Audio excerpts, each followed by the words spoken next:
Good morning. It's Friday the 13th, 2022 of May. Welcome to Triggered.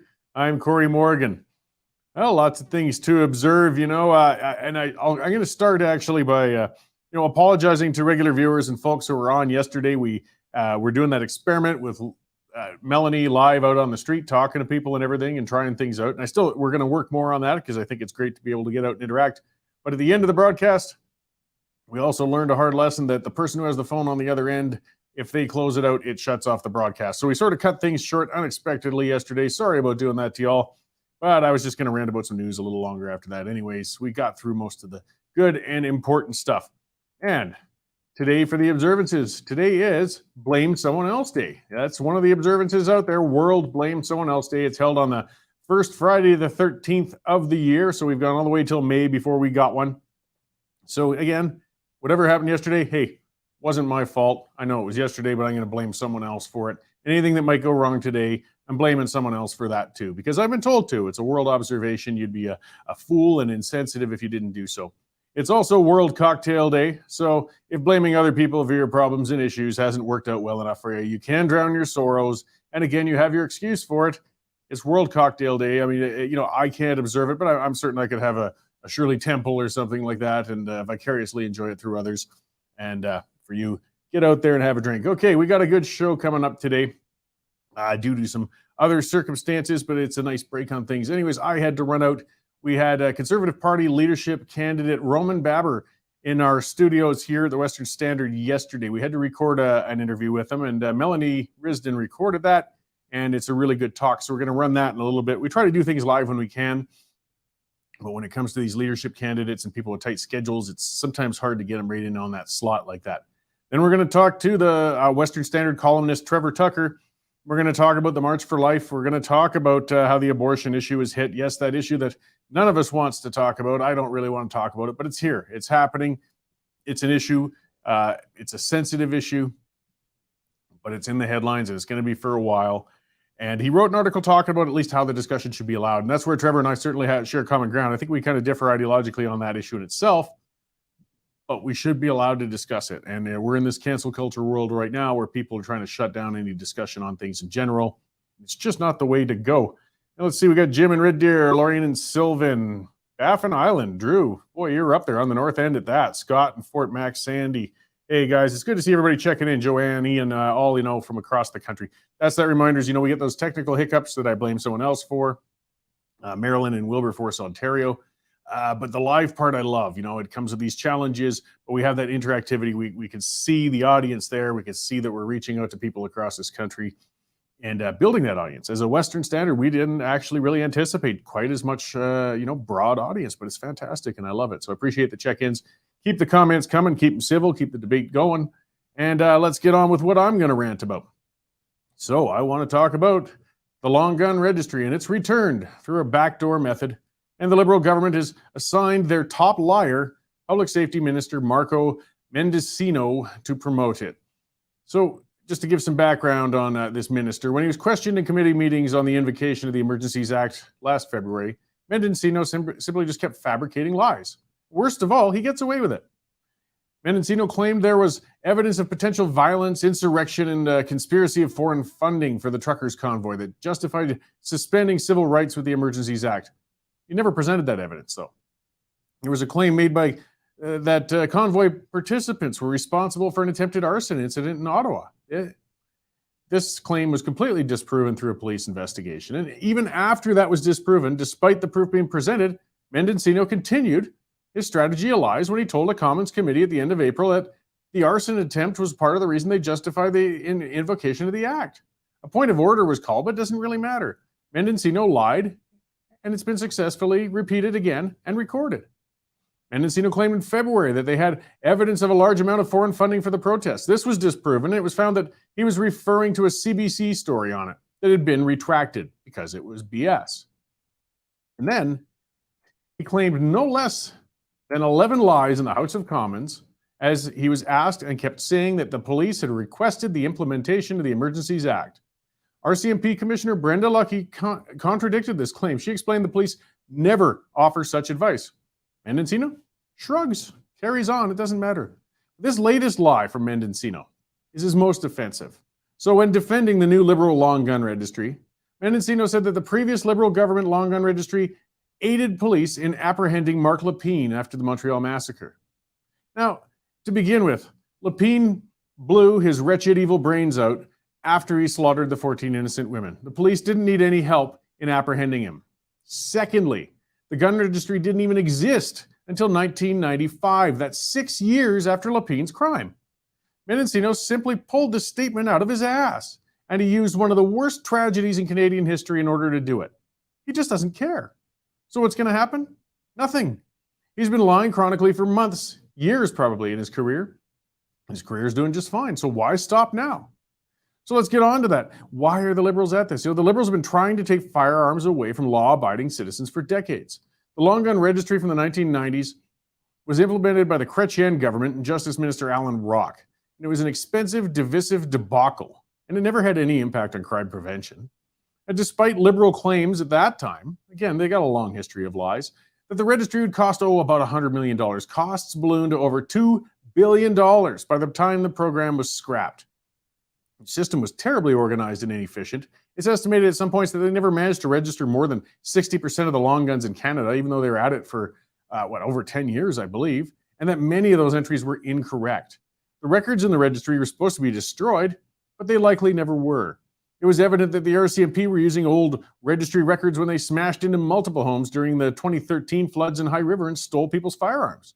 It was clear that they've been targeting specific households in their searches, and it's rather tough to do that without some kind of list of where these firearms are. When asked about the issue some years ago, Justin Trudeau said he would never enact another long gun registry. Well, guess what? He lied. The registry's back, and the only difference is they've dumped the onus on firearm owners and dealers. Even if you transfer a firearm to a relative, you're going to be forced to contact the RCMP and register the transaction along with personal information about yourself and the person you transfer to, and of course, the serial number of the firearm. That's called a registry, people. All private dealers, they're going to be obligated to record any transactions in full detail with the personal information of the person buying it, and they'll be obligated to provide that information to police at request anytime, even if they don't have a warrant. The Liberals are saying this isn't a registry. What else is it? Of course it's a registry. And it's going to be as expensive and ineffective as the last one. But this is where it gets more sneaky. This is where it gets more odious. Because, see, this time the expense is all going to be put on the private dealers. It's going to be put on the individuals. And it still will be ineffective. So why did they keep pushing on this? Why are they so hell-bent on registering firearms? The answer is simple. They want to steal them. You can't effectively take away people's property unless you know who has it and where it is. A registry is the first step. When the goal is to disarm all law-abiding citizens, a registry is the way you have to go. Rest assured, if and when the government feels confident they've registered enough long guns, they will illegalize and seize them. The Liberals will deny this, and this happened in Australia already, by the way. We've got precedent on this. And the Liberals will deny this when we ask them about it, but did I mention they have something of a propensity for lying? Legally owned long guns barely make a statistical blip when it comes to firearm crimes in Canada.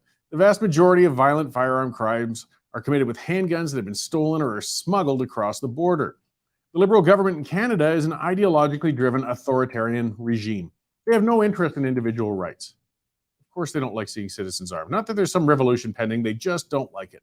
The only way to stop these guys is going to be to run them out of office. And I'm unsure if that's ever going to happen because so many Central Canadian voters appear to like being lied to. That leaves the independence option as the last one on the table for the West, but in the meantime, better iron your garden, guys. It's starting to rust. All right, so let's start on some lying and some of the other terms others have used. And cut to somebody who tells the truth most confidently, our news editor, Dave Naylor. Hey, how's it going, Dave? It's going well, Cory. Hey, do you suffer from trichodecaphobia? From what? Trichodecaphobia, fear of Friday the 13th. Oh, okay. No, I don't suffer from a fear of that one. I like observing it. Okay, I got all sorts of fears and phobias and neuroses, but that's not one of them, thankfully. No, and here's the way I'm looking at it. I don't suffer from it either, but it is Friday the 13th. And you know what else is number 13, Cory? The back of Johnny Hockey's jersey. He's number 13. He got snubbed for the finalists in the Hart Trophy yesterday. So I think that's going to be enough to spur him on and the rest of the Calgary Flames on to a mighty victory tonight in Dallas. And and bring on the winner of Edmonton and Los Angeles. So go Flames, go. Well, let's hope it's a lucky 13, and they could put this one to bed and get some rest and get ready for the next series. But again, don't count those chickens yet.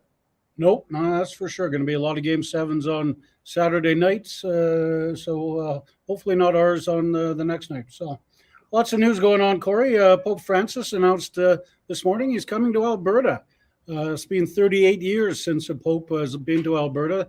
That's when Pope John Paul II held just a massive mass. That's a good alliteration. Up in Edmonton, and he'll be coming again sometime in July, visiting Quebec City, Edmonton, and Iqaluit. And this is sort of his apology tour for the Catholic Church's rule in residential schools. Very significant ruling, Cory, this morning out of the Supreme Court of Canada. Our Mel Risden is covering. They have ruled that extreme intoxication, extreme drunkenness, or stoned out of your brain is an excuse for rape and murder. So, yeah, I mean, it's kind of mind-boggling, but that's what they've ruled.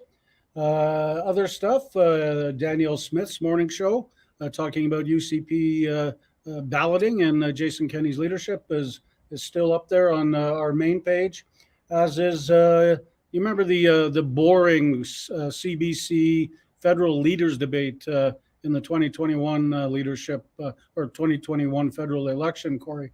The boss of that says, yeah, it was pretty bad, and we're going to do better next time.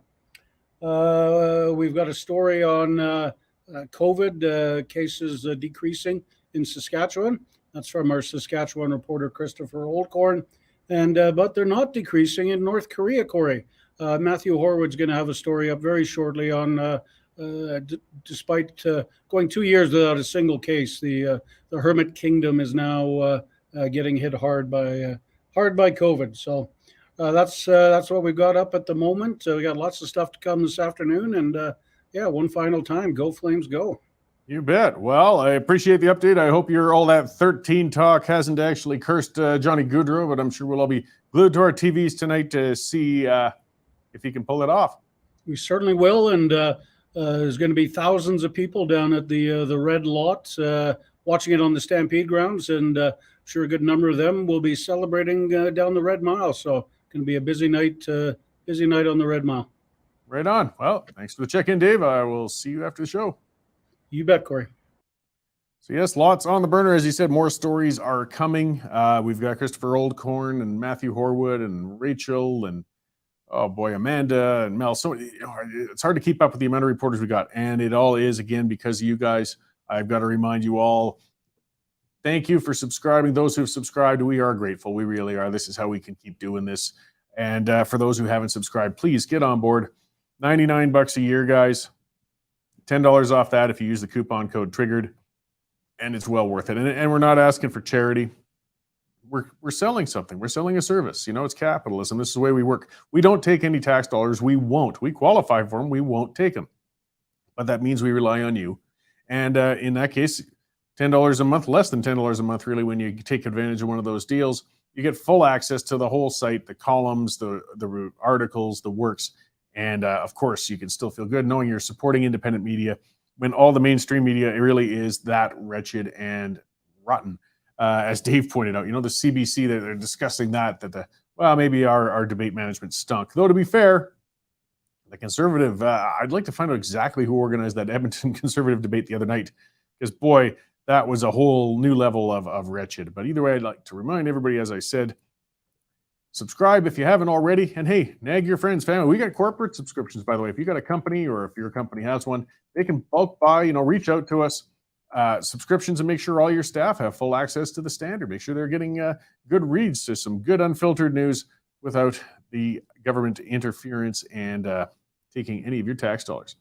So let's have a look at what else we've got going on. Yeah, just getting onto that. Back to something I ranted about a little while ago and a few days back was personal responsibility. That's where the left and right fell apart a lot. It gets back to that blame someone else day, I guess, thing, going on. I mean, I talk about that laughingly, but some people make a lifestyle of it. And our system really fits to take away all personal responsibility on every other level. And so we got a Supreme Court ruling today, as Dave mentioned. Being drunk is a defense for rape and murder, according to the Supreme Court. This was brought in. This was an overturning kind of in a sense, I guess. The courts had ruled that it's not a defense some years ago, but I guess advocates for drunk murders and rapists were effective in pushing long enough to say, no, it is now a defense again. You know, is being drunk a defense for vehicular manslaughter when you ram into pedestrians whilst drunk and driving? I don't think it is, but maybe it is now. And rape? Really? I was always taught, rightly, that the no means no, and it doesn't matter whether that, particularly if the victim is drunk, and whether you're drunk yourself, there's no consent to be had. But where did they get this? Where is there any responsibility? I'm sorry that, lots of people get drunk a lot of times. I drank very heavily for quite a few years. I've been open about that. I don't drink anymore. But you know what? With all the stupid things I've done, I got thrown in a drunk tank for peeing in an inappropriate spot. I got in many fights with, verbally with significant others. I annoyed people. I barfed inappropriately. Never once did I rape or murder anybody. Most people who drink don't, thankfully. It's not an excuse. If somebody gets drunk and rapes or murders somebody, they are dangerous and something is wrong with them. And it doesn't matter if they were drunk or not. But apparently our luminaries on the Supreme Court think, I don't know, maybe we'll let that off the hook. It's a defense. This is insane. This is insane.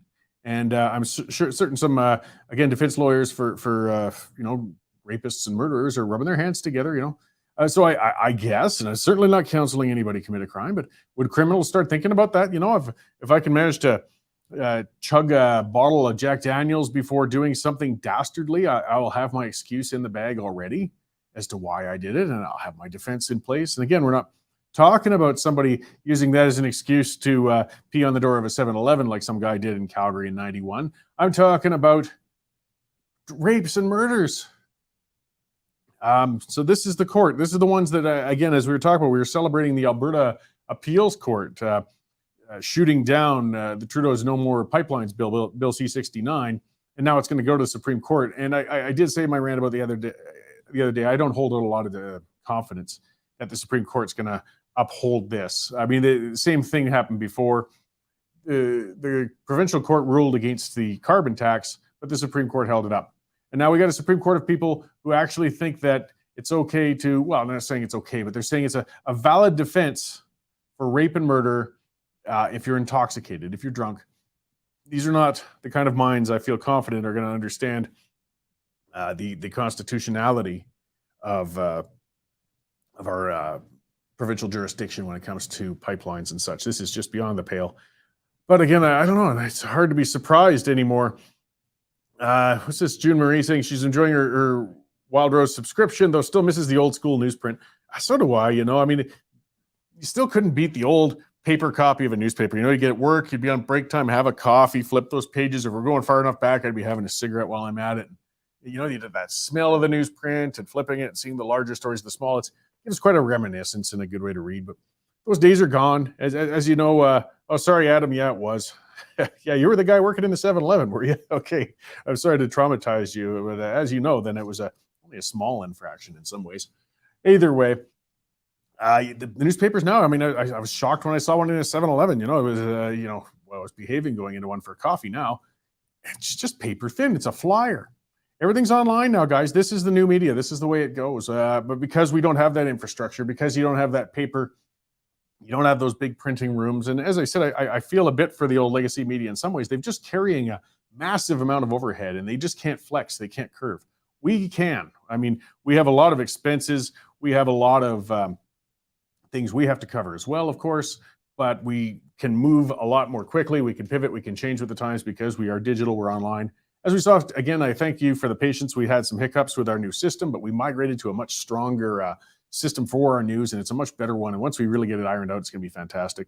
So again, I thank the subscribers for allowing us to evolve upwards like that.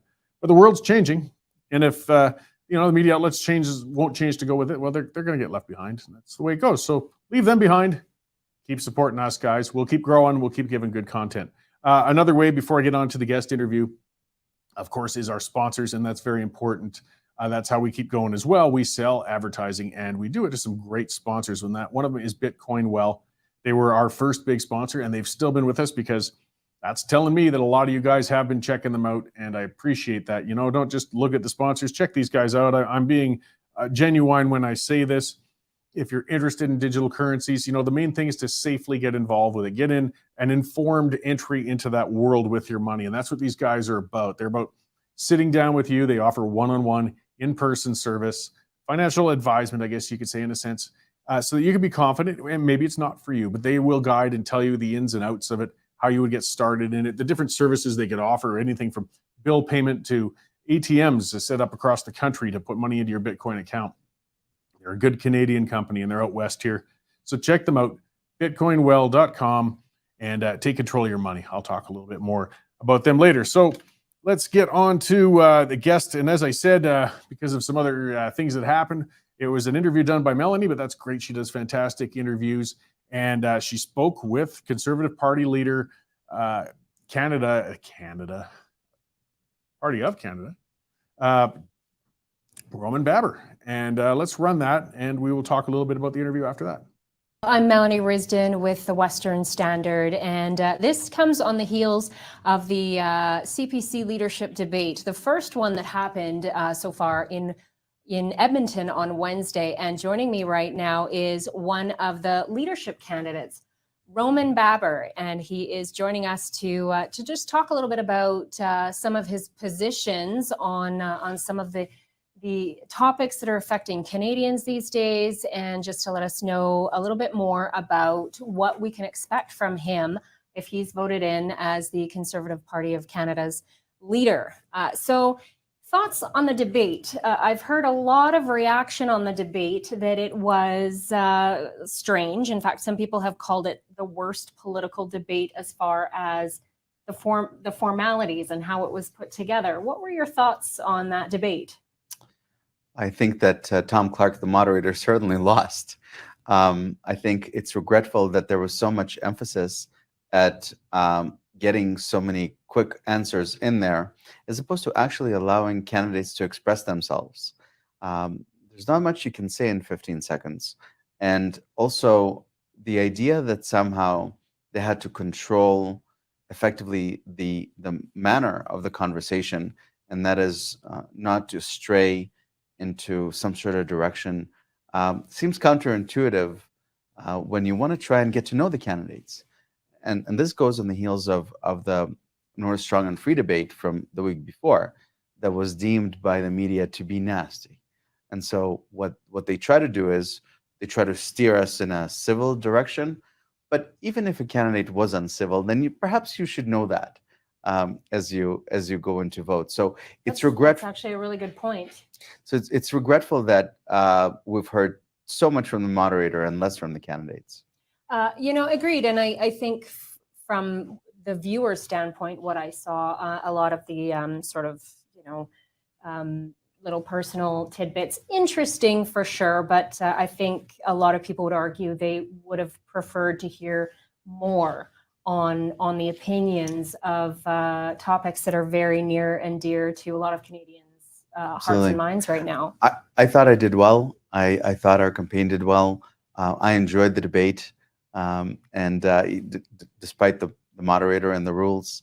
And I think, again, this is now a second debate that I've participated in the last 2 weeks. And our campaign is feeling very, very positive about the way that they went. And I'm glad that I'm able to take my message directly to Canadians instead of it being filtered. Well, I would definitely say that your stance on many topics, actually, I think are of interest to specifically Western Canadians and Albertans alike. Our own columnist Linda Slobodian spoke with you, and she called you the only actual Conservative running as a candidate. What are your thoughts on that statement? It's a kind thing of Linda to say. And in fact, I said this yesterday during the debate. I said that we should not be afraid to communicate who we are. And that's a key to winning any election, is that voters must perceive credibility. And that means being genuine about our positions. And we can't be afraid and run to the right during the leadership and then pivot to the left during the general. I have proposed that we should take some bold stances on a number of issues that conservatives have been afraid to take on. For instance, as you may know, I have proposed that I will abolish equalization. I don't think that it makes sense that we continue this culture of dependency anymore.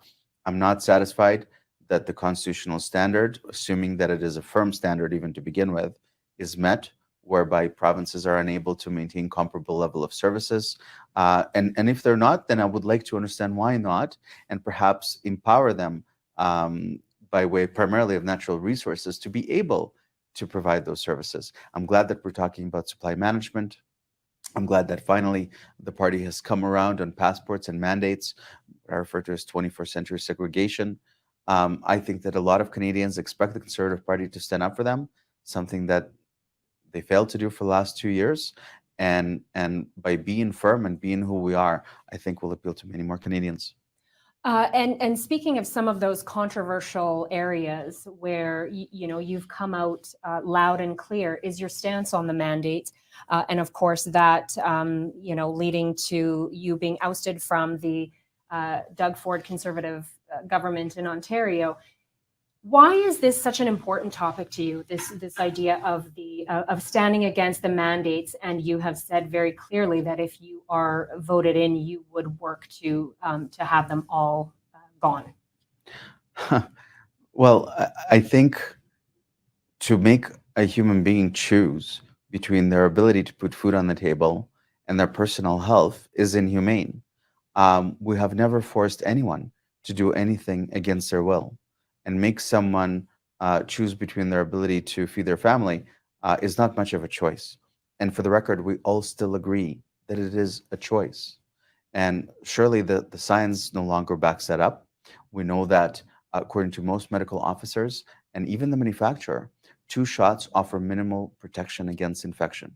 So any suggestion that someone's risk of transmission is higher because the rate of infection is higher is now off the table.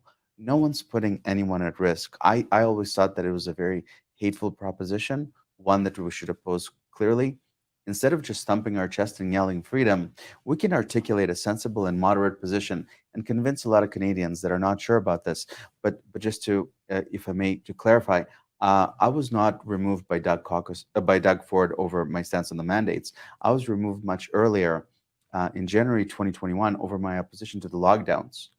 I published an open letter to the Premier, Premier Ford, whose government I served in at the time, that we should factor in the toll of our public health response, namely the lockdowns, into and the risk thereof into the total equation, because it became very clear that the mental health toll, and in particular the health toll of the lockdowns, was very, very significant.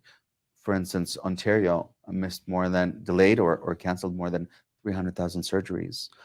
We had more than 1 million cancer screenings missed. We see the same picture throughout the country. And so it's regretful that at the expense of, instead of focusing protection on vulnerable population and congregate settings and building healthcare capacity, we locked down 35 million Canadians and potentially made them sick. Right. Well, thanks for clarifying that. And speaking of, you already brought up equalization, and again, another polarizing topic, and one that I think I wouldn't mind you touching on a little bit more. I mean, you're saying that if you were elected, you would end all equalization payments in the country by the end of your first term. Correct. Now, Alberta, so speaking to Albertans in Edmonton on Wednesday, Alberta is one of the provinces that transfers likely the most amount across the country when it comes to equalization payments. And a lot of that obviously comes from the development of the oil and gas sector here, which, comparatively, when you look at, say, Quebec, who chooses not to develop their oil and gas and then receive the equalization payments, it sort of feels like this it creates that as you referred to it, that dependency. Why don't you speak a little bit more to that and how you see it being a priority to change and what you would propose? Thank you. Well, first of all, to begin with, I believe that our natural resources are a blessing, and I'm not going to let oil and gas be canceled. Development of natural resources is not just good for our strategic interest and our economic bottom line. I think it's good for the planet because Canadians can derive energy cleaner and safer than any other nation in the world. But to go back to equalization in and of itself is basically redistribution. You take from one and you give to the other. And many of your viewers might know that I was born in the Soviet Union. Mm-hmm. And in fact, it's because of my place of origin that I'm so passionate about Canada's democracy and very, very worried about its erosion, which is probably the primary reason why I'm in this race and why I'd like to lead the Conservative Party and our country to restore Canada's democracy. But comparable to that regime of redistribution is equalization payments. And I think it's not just unfair to Canadians who pay into equalization. It also discourages productivity, research and development. It discourages production. And I don't think that we should be holding Canadians back. I think that we should do the opposite. One of the themes of my campaign is to let people work. And that means that we should not stand in the way of Canadians working, but to encourage them to work. And I'm heartened, I'm happy to see that there are a lot of voices that in fact receive equalization, that are in favor of abolish it. For instance, Premier Higgins in New Brunswick.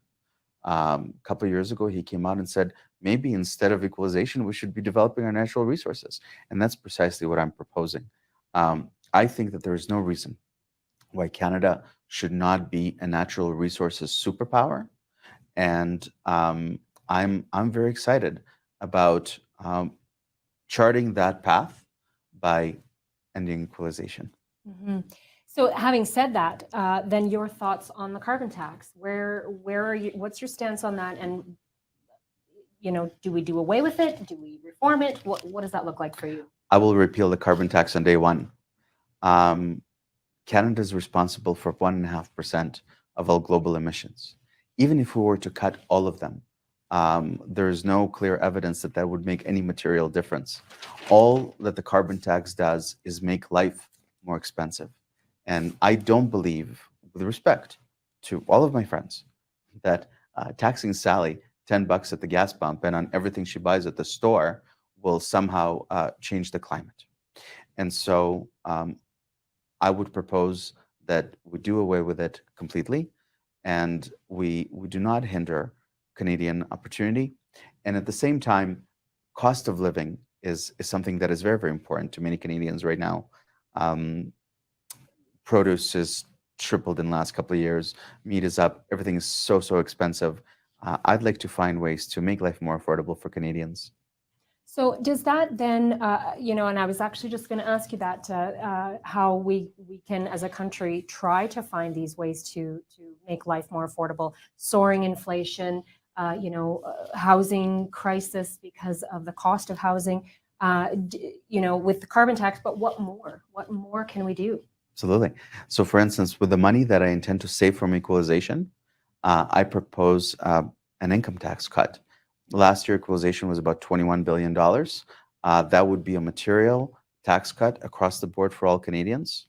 I would also propose that the best thing we can do to stop runaway inflation, other than stop the printing of money, we have accumulated $500 billion worth of debt in the last 2 years with nothing to show for. We didn't build a single hospital. We didn't hire a single nurse. It's very regretful. But beyond that, we have to appreciate that we have a major supply chain disruption by virtue of the lockdowns, something that no candidate in this race other than myself has been willing to point out. We stopped the global supply chain at its tracks a couple of times, got demand going a couple of times, and our market is in a disequilibrium. And so providing some certainty to the market that we're not shutting down again will immediately go a long way to restoring this equilibrium. end the printing of money, repeal the carbon tax, give folks an income tax cut, and perhaps we should revisit the way government does business. I'm going to propose the capping of spending, discretionary spending, to the rate of inflation. There are a lot of things we can actually do. So would you say that that is the most pressing issue for Canadians right now, or what stands out to you as the most important issue right now? I think that the most important issue and the greatest threat to Canada right now is the erosion of Canada's democracy. And I believe that it's very, very real. We have a law making its way through Parliament looking to censor speech.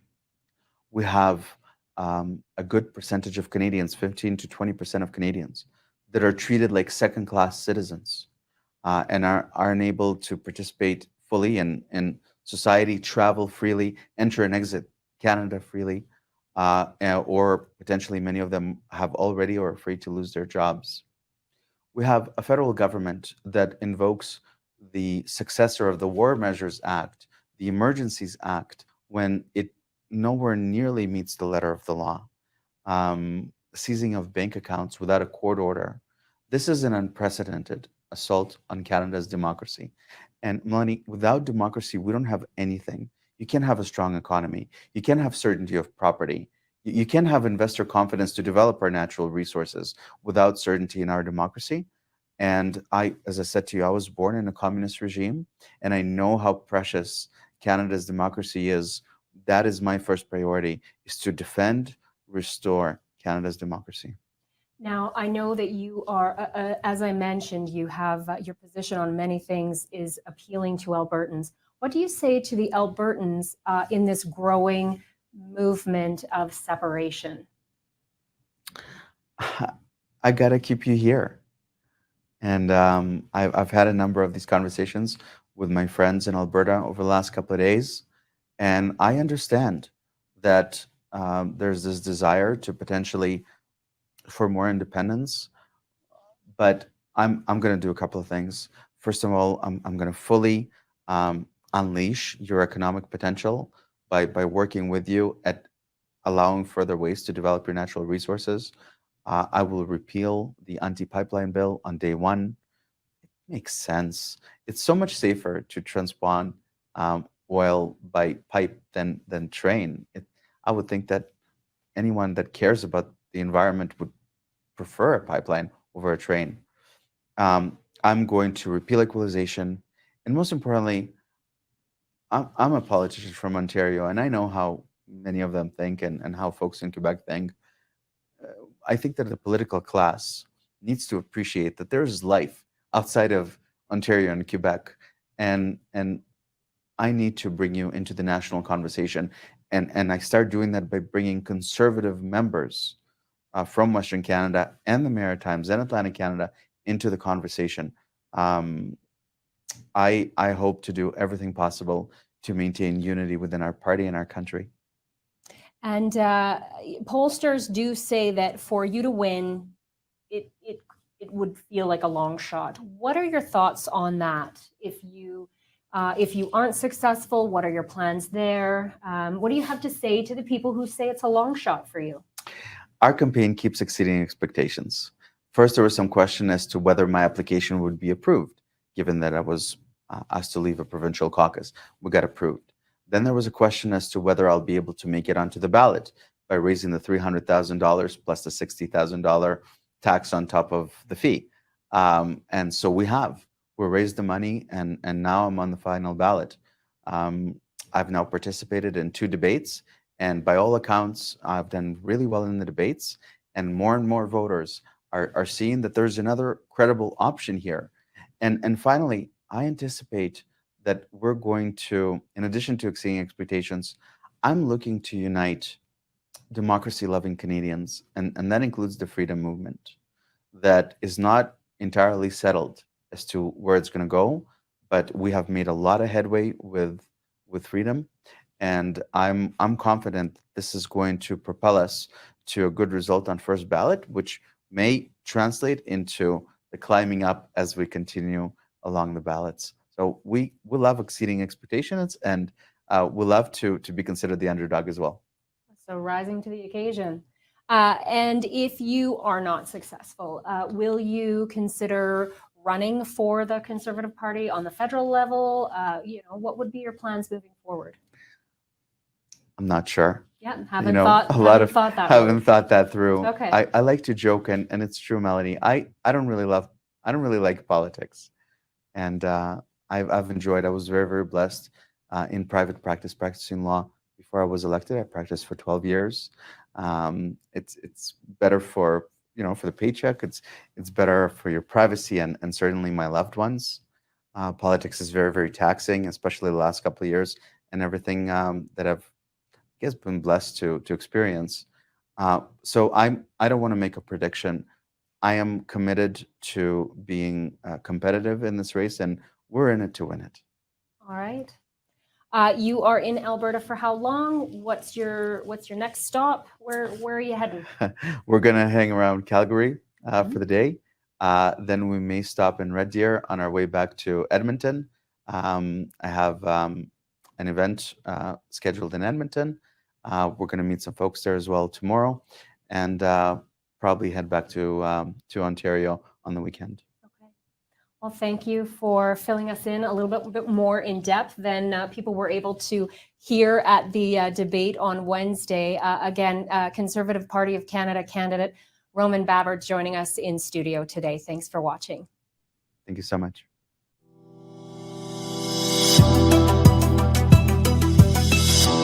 Yeah, that was Roman Babber in studio with Melanie Risden with the Western Standard. I appreciate her stepping in for me when I had to step out there yesterday. As far as candidates go, Mr. Babber, I found he stood out. He's as Melanie kind of implied towards the end, a little tough, but he's a bit of a long shot, and he remains so. But I think he's taken a lot more seriously now than he was even when he was first kicking the tires for running for the leadership. Coming from the Ontario legislature, he's not known too terribly much outside of there, but I think during the debates, people have seen that this is a guy who's rational. He's calm. He's got answers. He's got ideas, and a lot of what Melanie asked at the end, which is a tough question, saying, if you don't win, what are you going to do? Because people do wonder about that.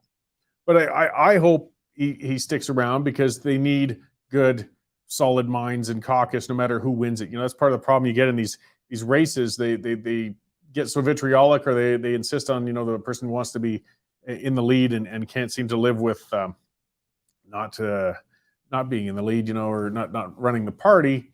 You lose some good people that way, and if they can swallow their pride a bit and hang in there, they can still be very productive. And hey, Babber, as you can see, is a young man. He could be running for the leadership down the road whenever the next Conservative leader is finished too. And again, I don't want to rule him out. Who knows? The race is young, and he could continue to gain steam. So he's going to be doing apparently an event in Red Deer or Edmonton today, and he's covering ground and making the rounds there. I mean, another thing with him, and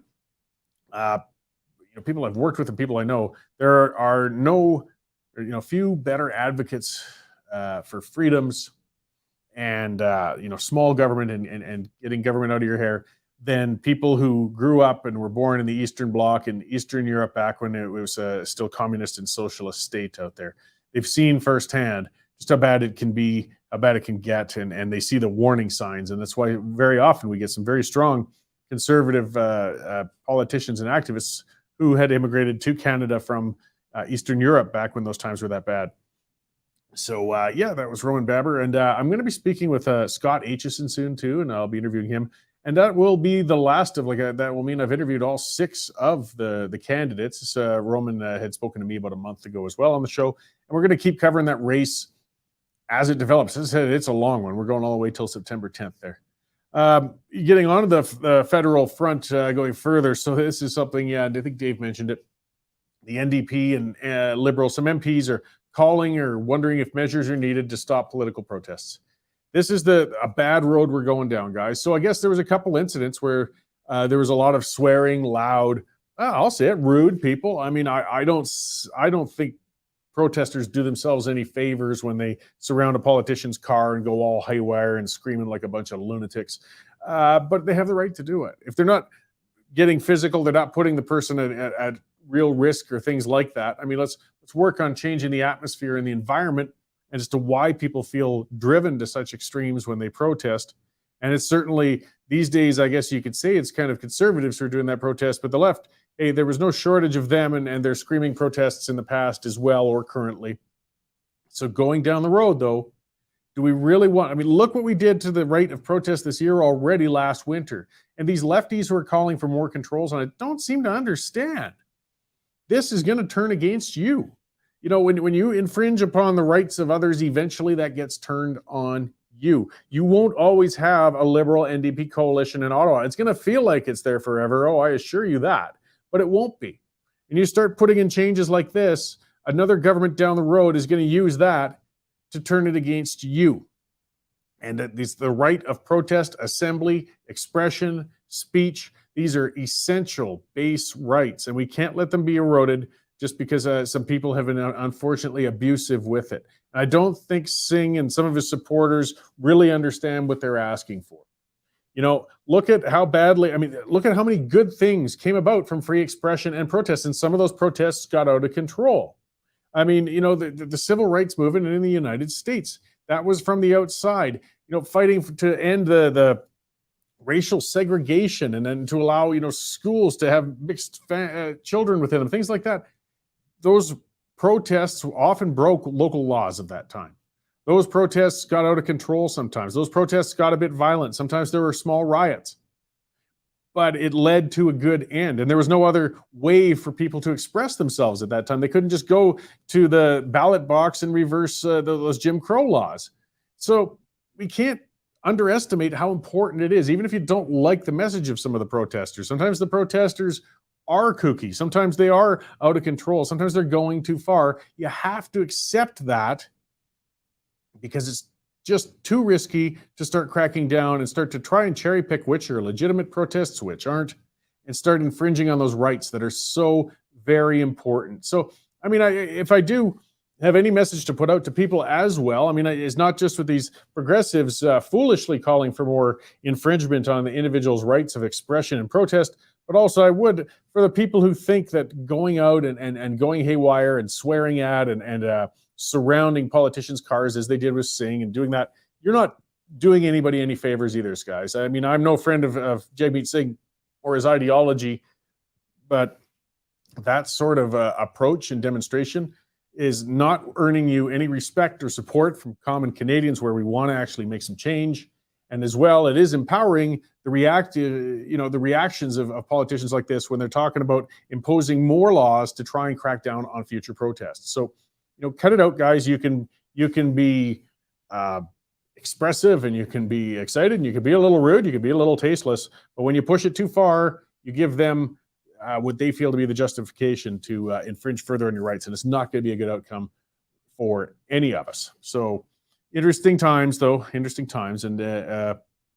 again, where was I going with things? I don't know. I lose track sometimes. These live shows are fun. Okay, so I've got the guest in the lobby. I'm going to speak to our advertiser one more time before I bring Mr. Tucker in, because actually the last thing I spoke on, I think kind of segues in, because we're talking about discussion. We're talking about discussion on things that make people squeamish who might not want to discuss it. And there are areas where some people feel that the expression and different points of view shouldn't even be allowed to be discussed. So that kind of ties in. In the meantime, as well, with my opening rant, I talked about how we have the gun registry returning through a backdoor means.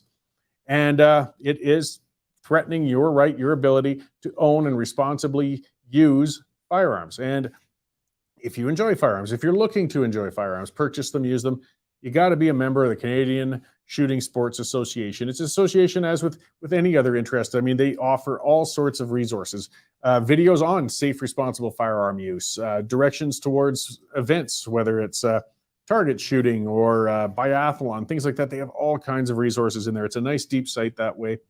Where are there trade shows going on? And of course, lots of news on firearm news, things that are happening and things that are legislatively happening.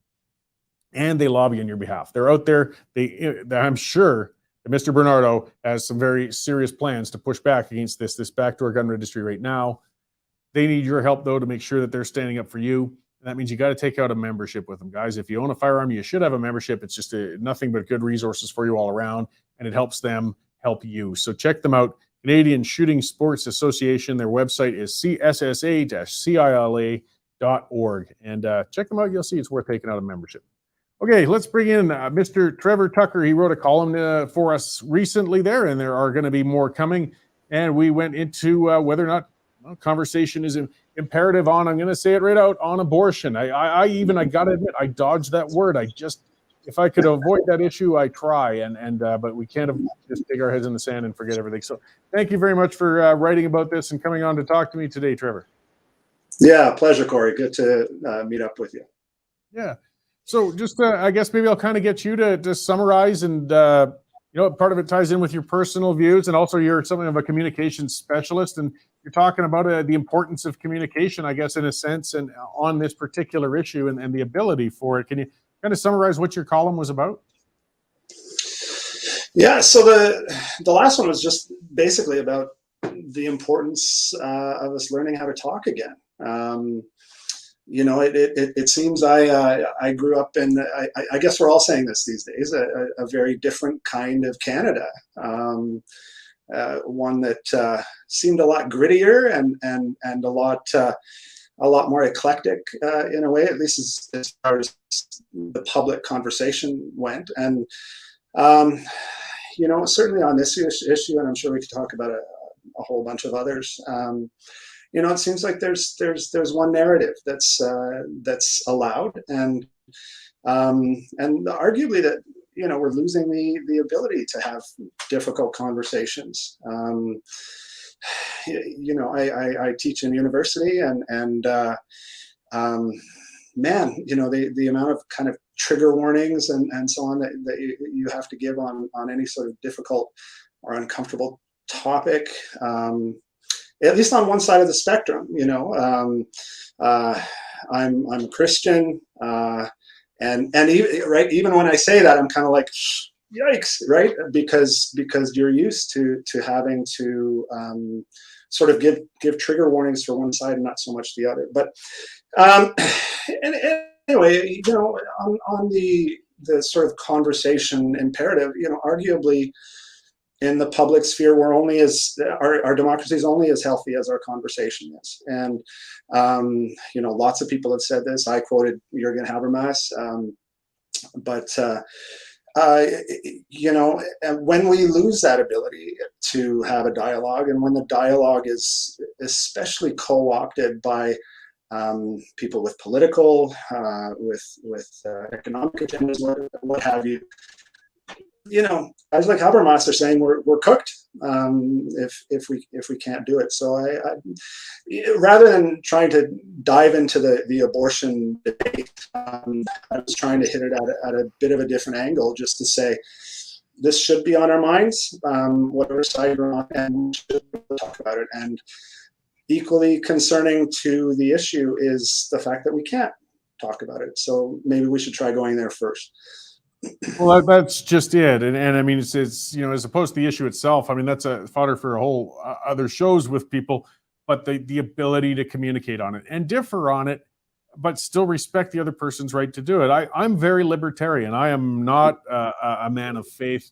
I would rather the things just be left alone and unregulated. But I never for a second want anybody not to have the ability to argue against that, to be able to say comfortably, I don't agree with you. My faith says this, my ability. And we've gone away from that. We get canceled, we get shut down, and it's not healthy. And if it starts on something as divisive and hard as abortion, that one's easy because a lot of people don't even want to talk about it, but it will extend to other issues. And we can never say that the case is closed. We can't. Yeah.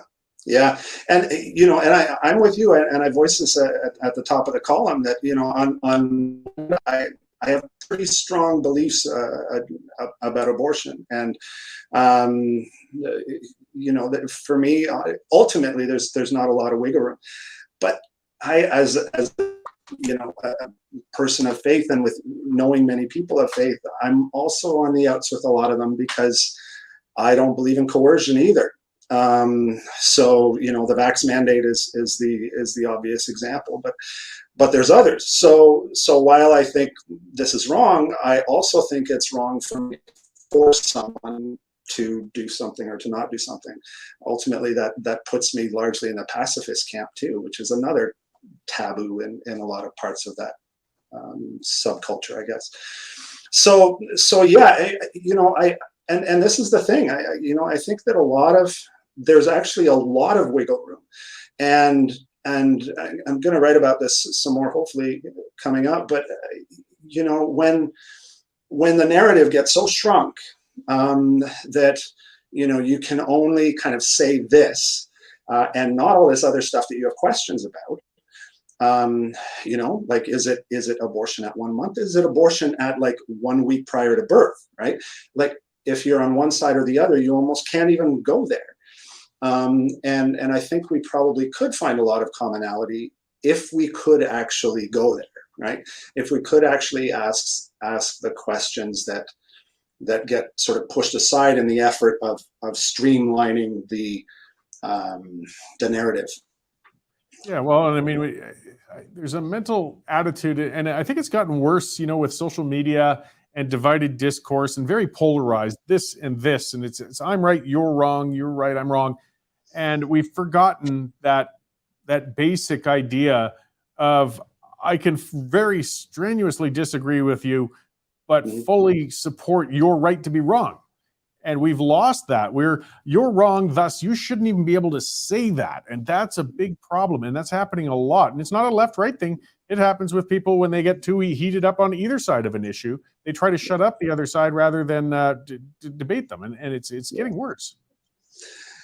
Yeah, absolutely. And I teach communications, and I can't help but thinking that those who want to control the airwaves are the leaders of this kind of assault upon nuance and complexity and the more common sense questions that bug all of us.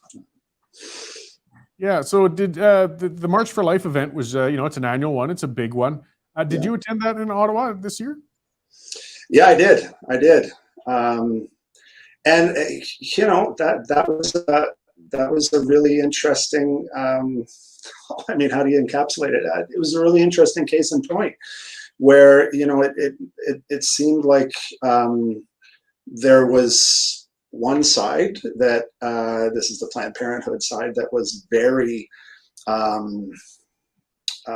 It was very clear, the points they were making. They were trying to shut down the speakers, "My body, my choice," and it was definitely much more angry than some of the leading media outlets would have you believe. And then on the other hand, you have people that are quite eclectic. I was really surprised at that, actually. Like, every age, every size, largely Catholic. I would guess, and I'm not, but that was fine.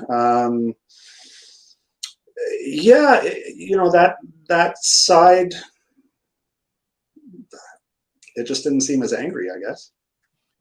Yeah, well, and again, it takes two sides. I mean, avoiding the anger, and the extremes can come from either side. There's a lot of attacks personally or even physically at some of the protests from counter protesters. At the same time, that there's been some crazed extreme anti-abortion activists who've shot doctors in past years and things like that. But those are the outliers. If we could stick to the middle with most people, the issue is clearly never going to be settled. But that also means then we're going to have to keep an ongoing discourse moving on it. Yeah, I think so. And that there were signs of that yesterday. There were people who would try to walk up to the sort of counter protest and engage and that sort of thing. There was a lot of talk of people recognizing the motives. This one woman, it was very interesting. She had had abortion 25 years ago, and she had felt guilty about it and so on. But in her statement, she like pointed over to Planned Parenthood, and she said, pro-choice people do this out of love too, and love for freedom, love for their own bodies, and actually love for children. I actually was kind of looking around, wondering, how that would fly. But it seemed fine. Here was a woman who had lived the issue, in a way, and I, that kind of, olive branch reaching, even if, even if it's tough, and even if you're going to make your own peers raise an eyebrow, I think it's still great for the conversation. We all do these things because we think we're doing good and right, and good to recognize that kind of stuff. Yeah, well, and as I was saying earlier, for the right to protest, the right to express, whether it's this or anything else, it's always under threat. There's people saying we've got to crack down on it, and we've got to understand it, and particularly progressives. I mean, a lot of advancements from progressive causes they started from unpopular protests. They were the ones on the streets. They were the ones protesting against the Vietnam War. They were the ones protesting for civil rights for minorities in the United States and getting cracked down on by the state. We got to remember that you've still got to allow views that you feel are unpopular to get out and express themselves as well. And I think that's getting forgotten by a lot of people. Maybe I'll ask you, apart from we see the media all the time, but where do you think that's coming from, that push to shut down legal protests? I think it's coming from people. This is just pure theory on my part, and it goes through the media. But it's really stemming at the government's level of such an ideological confidence that you are right, that you're absolutely right, and that the ends justify the means. They even know that they're doing something wrong, but they feel it's so important to get their cause through, get their goals accomplished, that it's a secondary thing to step on the right of free expression, because in the longer run, it will be better for everybody. I think it's a delusional point of view, but I do think, and maybe it's an unconscious point of view with some of them, but that's my theory as to why we're seeing such a push. This particular Liberal government is more ideologically driven, I think, than we've seen probably in our lifetimes. And when you're driven by ideology rather than fact, then you start to do things such as set aside rights in order to accomplish your goals. Yeah, absolutely. Any mediator will tell you, and I said this in my column, that when you come into a conflict context, if you come in on your moral high horse, you're cooked. It's not until you recognize that, whether the person across from you is a parent, or whether in this case the person across from you is Canadian, and my family's lived here for 200 years, like I have something invested in this, but so do you. And until you can accept those commonalities, all the moralizing is going to get you anywhere. Yeah, and the threats come from a lot of directions. Again, I still think it stems from the government, but you mentioned media, and we've got a problem going on there. But we've got a government that's very intent on making the media beholden to the government, and it's through internet controls, it's through subsidies, it's through a number of levels. And media outlets, again, whether unconsciously or even consciously, they might say, I'm not going to cover that because we just don't want to shake the tree where our money's coming from, or we don't want to run that column because it's just going where we know it's going to upset the people who determine whether we're official media or not, or social media platforms might say, again, we're going to cut off that discourse over there because it's inappropriate. And again, I think a lot of principal media members, even if they're progressive ones, would like to see open debate, but they're scared to now. Yeah, absolutely.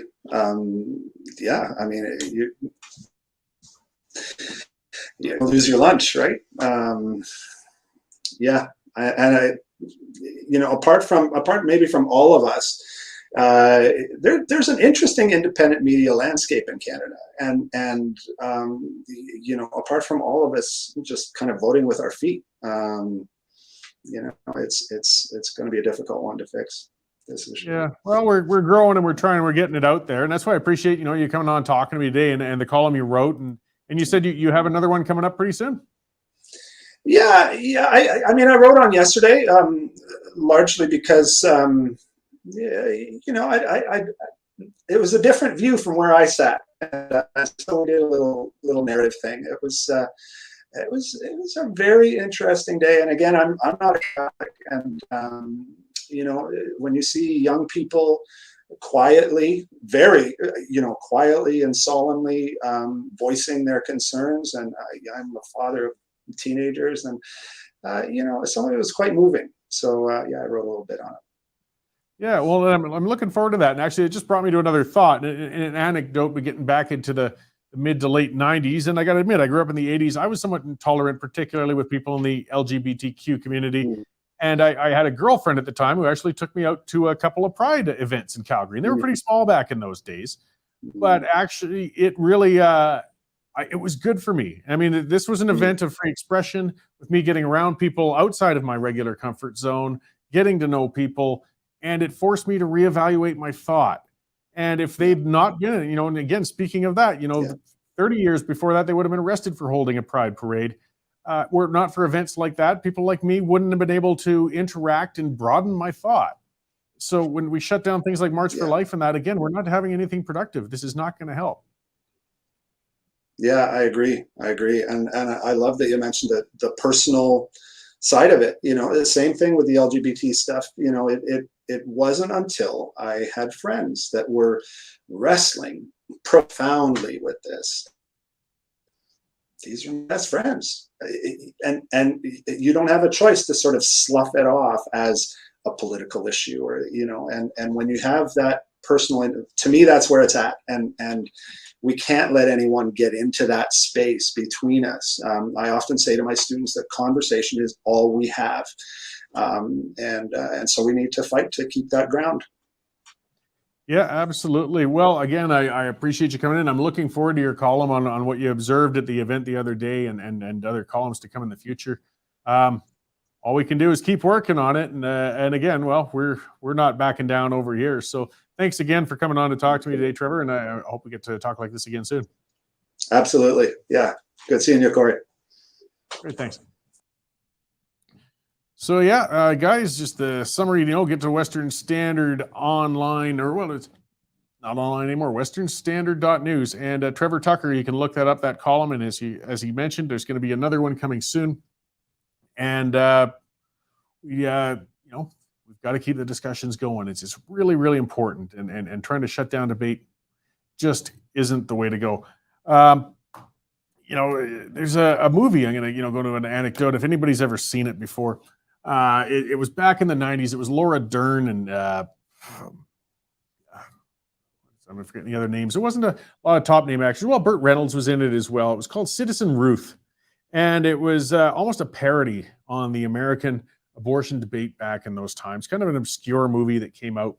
And it's focused around, a character named Ruth who had found herself pregnant. She'd been pregnant a number of times. She was an irresponsible young lady, addicted to sniffing glue and a number of things. But she got into kind of the middle of a battle between pro-choice and pro-life activists and turned into the symbol of it. And of course, some of it probably wasn't terribly exaggerated, but it kind of exaggerated the extents of both sides and their hysteria to try and make her choose one way or the other. And I thought it was a very good movie in the sense that it showed the extremes on both sides are just way out to lunch on this whole thing and don't do any favors. And I love seeing serious issues brought out in a sense of parody or entertainment or kind of dark comedy, I guess you could say. If you get a chance, I don't know where you would find it now, streaming in some corner somewhere, in a distant spot or something like that. But it's called Citizen Ruth, and it really was actually a good watch on a sensitive issue. And again, I don't know if that movie would be made today, because people are afraid of opening the subject or showing either side of the what they feel is the right way or the wrong way. Why not have movies that bring a different way to discuss these things that make people think? That was the thing, is it made you think. And it pushes too far. I'm all about choice. I always have, and I have been when it comes to vaccination. I'm still on that level when it comes to the abortion issue. I'm going to share another anecdote, but it's going way back when I was young. Yeah, I was 19, and my girlfriend at the time was pregnant. We didn't know what to do. We examined options. There were options. I mean, whether people feel there should be options or not, there were options. So we sat down. We went to the clinic in Calgary, the family planning or whatever, just to get the options. And the counselor who chatted with us, I still remember it, and tell you, it did put me off back then too, because she only had one option in mind. It was, this is where you go to get an abortion. This is how you do it. This is where you go to get an abortion. This is how you do it. Like, wait, we really weren't sure what we wanted to do. We wanted to hear about, what about adoption, or what are the supports if we keep baby, where are we at? But no, this is where you go to get an abortion. She kept pushing us straight to that. That clinic was so fixated on that. By the way, in the end, we chose to keep the baby, and that was my son Lane, and he's still alive today. But again, if they're going to offer a choice, make it a choice. And in our circumstance, I'm certain in other clinics, I mean, that's just one anecdote, but when they're run by activists or people that are sometimes way over on one side, they're not actually offering a choice. They're really pushing towards a direction that they prefer. And that's not healthy. That's not good. Again, I want it to remain a choice, but we got to make sure to jealously guard that territory for it. All right, I'm going to talk about a sponsor one more time before I get into some more news stuff here. That's Bitcoin Well. I was talking a little bit about them before, of course, because they are a great sponsor. And I'll talk about some of the things they offer as not just that one-on-one service that's very important with them, but how they can make it practical for you. Like one of the things we have here is a wage matching program. A portion of our salary goes every month into a Bitcoin wallet, and Western Standard matches it. It gives us a little side savings program off to the side that we can have for whatever you want to do with it. And it's optional. Employees don't have to opt in. But you see, there's all sorts of creative ways you can get into digital currencies and use them. And Bitcoin Well is all about showing you and facilitating your ways to get into those savings plans, as we can see there, or even paying your utility bills, paying your credit cards, depositing into ATMs. Bitcoin Well has all of these services for you. And where was I? Oh, yeah, they have what's called Bitcoin Academy that's on there. Lots of seminars, lots of videos, because that's what a lot of the uncertainty is. You don't fully understand it. It's different.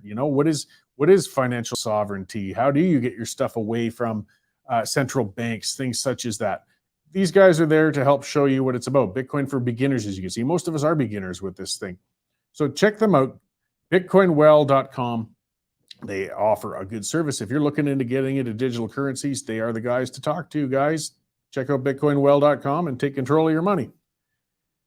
So let's see what else we got going on here. Okay, so here's speaking of ethics.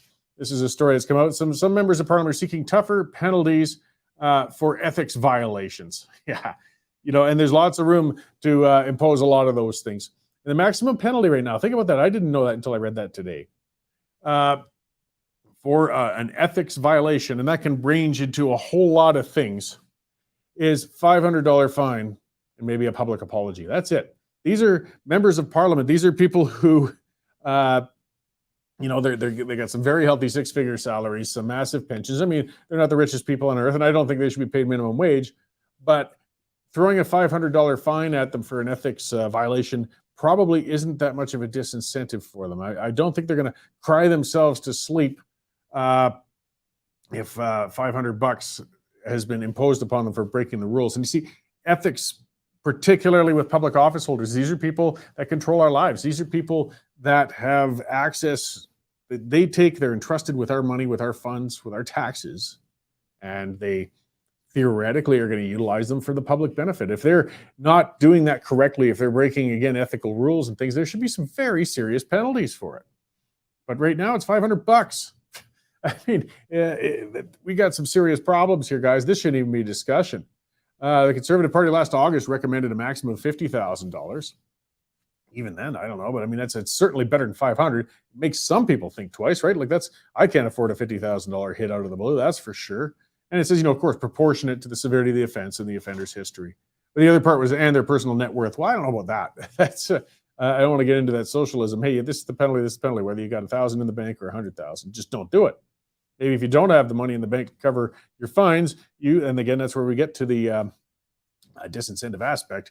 It might prevent some of them from doing it. I don't know, though. Unethical people, often they're kind of sociopaths in a way, and they don't really care about consequences, so it doesn't really matter. But I mean, $500 for an ethics, and that's the maximum for a member of parliament for an ethics breach is a fine. That is a sad joke. I mean, come on, a bad speeding ticket can run up near that level these days. And yeah, Dave talked about this before. So the debates chief admitted failure. This is David Johnston. I didn't even know we had a debates chief. So in the 2021 election, this was the guy, I guess, who manages the whole thing, and said there was a widespread agreement that the debates didn't deliver as well as they thought. And there were two major weaknesses identified, and that was format and moderation. And he's asking the questions, were they organized to serve the public interest? I'm glad they're having these discussions. We shouldn't have to have in the first place. There was the commission got censored by a judge last fall because they blacklisted Rebel News. Yeah, they kept out certain media members from trying to cover it, or tried. And this is a problem. The format and so on as well when it came to Maxime Bernier. I mean, he brought in 842,000 votes, but they didn't feel he should take part in the debates. We got to wonder about these things. But then part of the problem is you throw the debates. So we saw just last week out of the hands of the government and into others. I don't know who. I really want to find out exactly who was behind that horrific debate in Edmonton with the Conservative leaders. What a sad joke. The federal ones that right now that are being reviewed were still better than that. So I guess there's something to remind people like me who keep saying government does everything worse. Well, they can still be outdone by other collections, committees, and groups of people outside of government at times. And somehow they managed to pull that off with the Edmonton debates. So just getting the government's hands out of debates doesn't mean they're going to be good ones. It is a good start. I hope the Conservatives are doing some soul searching and trying to figure out what the hell happened there on Wednesday, because that was just an abomination. Let's see. Employers, again, we get this employment crisis, and they're talking testimony saying we need more immigration to fill that. I mean, because of the pandemic, we've actually cut back on a lot of immigration. A lot of people came in, not surprisingly. We got a lot of people not going back to work. We got a lot of people retiring. Canadian-born people are less inclined to have more than 1.5 kids, so we're not increasing our population naturally. So there's a lot of discussion talking about, though, immigration being critical to the well-being of communities, and most economists will agree on that. I think where a lot of the discussion is how many and how do we integrate it effectively. Just taking people and dumping them blindly into communities and areas is not wise. It's not good for the people immigrating, and it's not good for the people in the communities. So, do it with thought, do it carefully. But we're having some of that discussion because right now we have a labor crisis, and we have a lot of people around the world who would love to come out and fill that void right now. And we're too busy staring at our shoes and messing around to figure out how to deal with it. So hopefully something productive comes out of that discussion there.